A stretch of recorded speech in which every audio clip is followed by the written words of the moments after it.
Good day, everybody. How's it going out there? Haven't made a video in a long time. The days are going by really quick, and by the time I blink, it's like, oh my gosh, it's already Thursday. I've got to get a video up by Friday. Well, whatever. I'll wait till next week. I have a bad habit of that. Ruse can be lazy sometimes, but we got to hop back into action. So, I know that there's something a lot of people want me to talk about right now, given what's going on in Tulsa, Oklahoma, but there's still information coming out about that topic, so we're going to push that to put a pin in that, move it to a future date. For now, I want to go back and look at something that was discussed prior to this issue in Tulsa, and that is using social media and proper tagging of basically adult works or non-adult works and things like that. Because, interestingly, the furry fandom does have a little bit of a debate and contention on certain things. It's actually kind of amazing to me that the furry fandom kind of works in this sort of thing that it does. It very much has, like, PG side, adult side, and people who intermingle between the two. And there are people who promote, like, their entire reason for being in the furry fandom is for, like, sexual expression and other things like that, and identities, and like you know, kinks and stuff like that, and adult aspects of the fandom, and being adults and doing what adults do.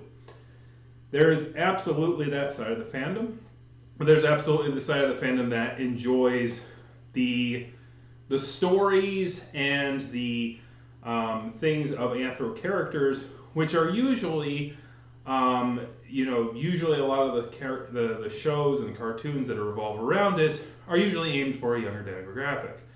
However, they can be still well written and have really things. And then there can be those in between sort of stories that are for older kids and kids at heart, right? And even adults can enjoy them, right? And so you have that sort of that things or like the Redwall series or other things like that. Watership Down also is like, it was a story told to children, but it can be enjoyed by adults.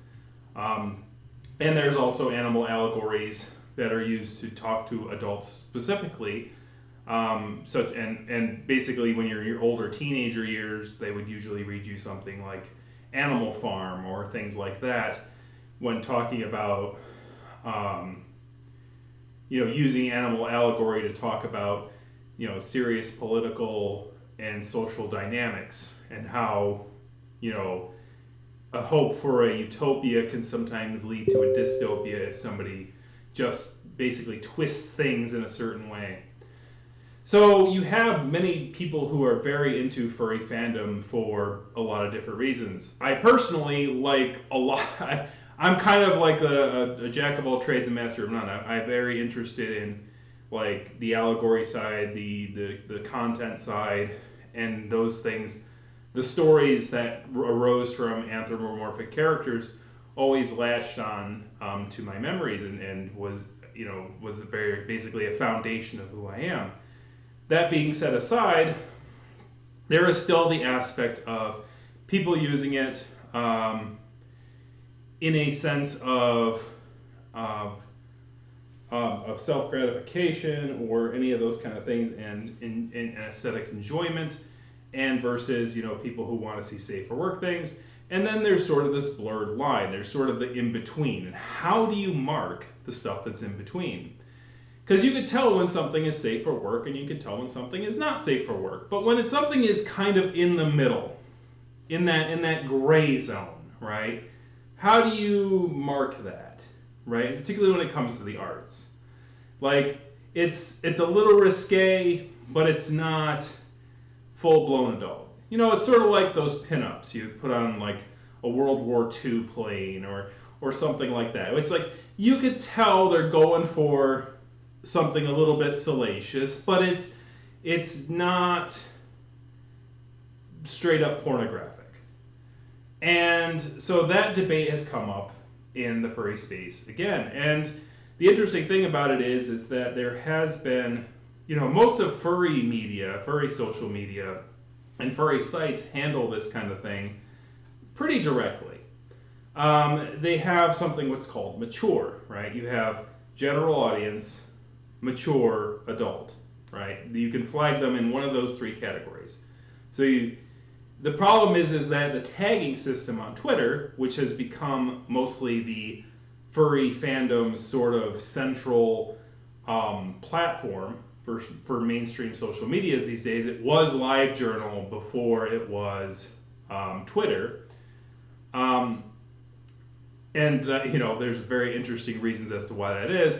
Twitter allows for, basically some anonymity, right? There's, for better or for worse, Twitter is a platform that allows a person to be somewhat anonymous or have a pseudonym, and basically leaves them alone as long as they're not causing too much trouble. And obviously, what is considered trouble obviously changes over time as people, push the platform to its bounds to see what restrictions people will put on it. So basically, Facebook, on the other hand, is a social media site that also is very popular these days. But many furries don't use it because of the fact that they require your actual human person and your actual human name and your actual legal name that you can be identified with before using the site. Ironically, the reason they did that, and the reason that they had put out during their formative years, was that if you use your actual name, you'll feel accountable for the words you say. Joke's on them, I don't think it worked quite well. That argument just doesn't seem to have worked out at all. Facebook is just as bad as Twitter is. Facebook is just as bad as far as being this kind of cesspool of just, despicableness. I think what Facebook highly underestimated is, if you give people a platform to say whatever the heck they want to say, you can say, if as long as other people are saying similar things, socially people might feel more comfortable saying things that are risque or controversial or could get them in trouble.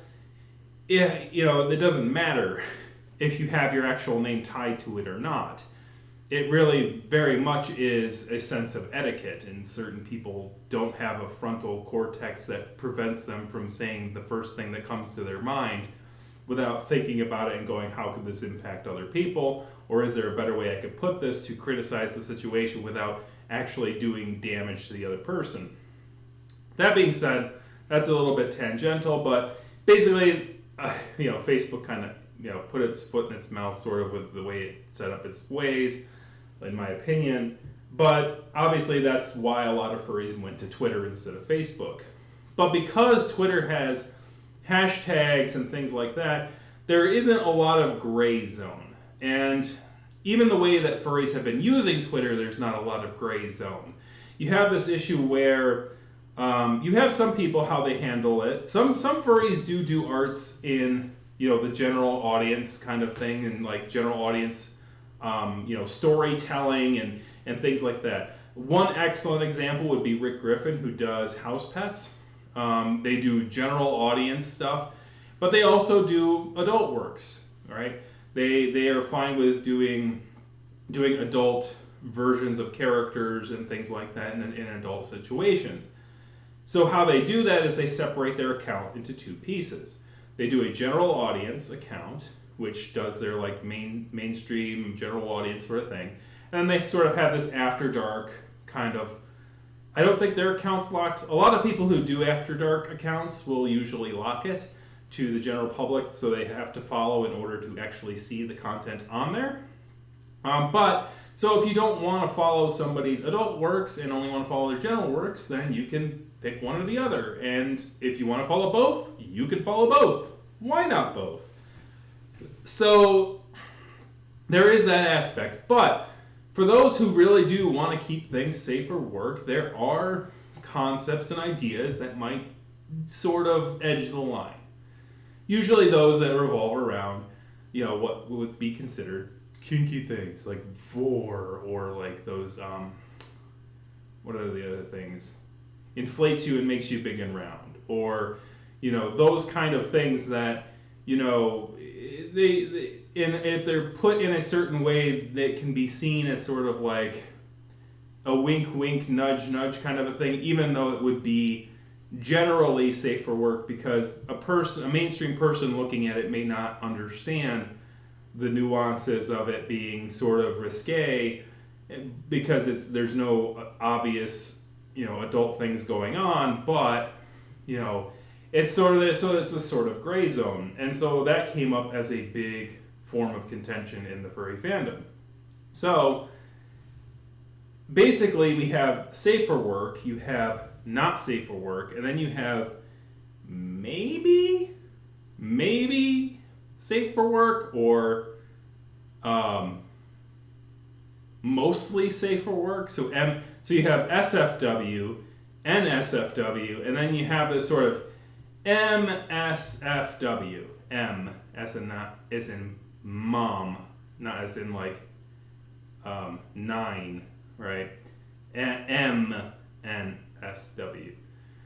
So might be safe for work, maybe safe for work, mature but safe for work. Items where you would do that. And I think that's kind of maybe the proper way to tag those kind of things in the future, is having an MSFW, where you have a maybe safe for work, and you would do something along the lines of, so how would you dictate the 3 things? Okay, so here's how it goes. SFW is, you would gladly share it with, if you could show that piece of artwork to your mama, or your papa, your family, your grandmother, your your Puritan boss at work. Like, you would be fine. It's like, hey, look at this cute fox picture, or hey, look at this cute cartoon animal. Like, you would be fine with sharing that picture with absolutely everybody. If everybody saw you scrolling and saw that picture, you would be absolutely fine with them seeing it. Not safe for work would obviously be if someone saw that on your screen and goes, yo, what is that? And you're like, whoa! Nothing. There was nothing on my phone. You did not see that. Were the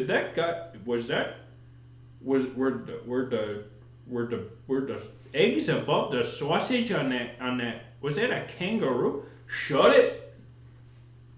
You didn't see nothing.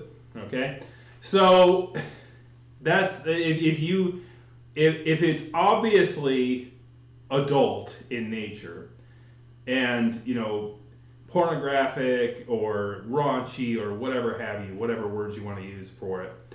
If it's obviously that adult, mark it as not safe for work. That's plainly obvious. We've been pretty good about that.